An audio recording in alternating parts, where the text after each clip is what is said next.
প্রয়াগরাজে মহাকুম্ভ মেলায় আজ ৩ দিনের দর্শনীয় ড্রোন শো শুরু হবে, যেখানে আধুনিক প্রযুক্তির মাধ্যমে তুলে ধরা হবে সনাতন ঐতিহ্যের পরম্পরা। এই ড্রোন শোর মূল আকর্ষণ মহাকুম্ভ সম্পর্কিত আধ্যাত্মিক কাহিনী, যার মাধ্যমে অনন্যভাবে ফুটিয়ে তোলা হবে ভারতের সমৃদ্ধ ঐতিহ্যকে। এই প্রদর্শনীতে দেশে তৈরি ২৫০০ ড্রোন প্রত্যেক দিন এক একটি মৌলিক মূল ভাবনা তুলে ধরবে।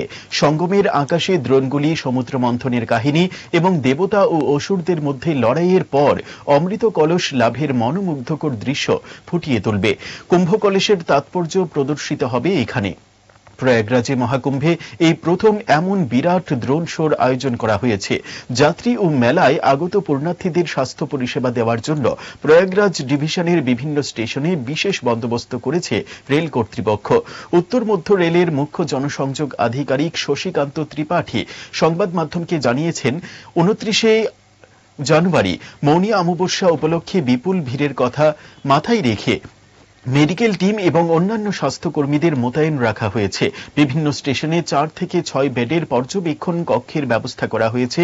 এইগুলো ছোট মাপের আইসিইউ হিসেবে কাজ করবে।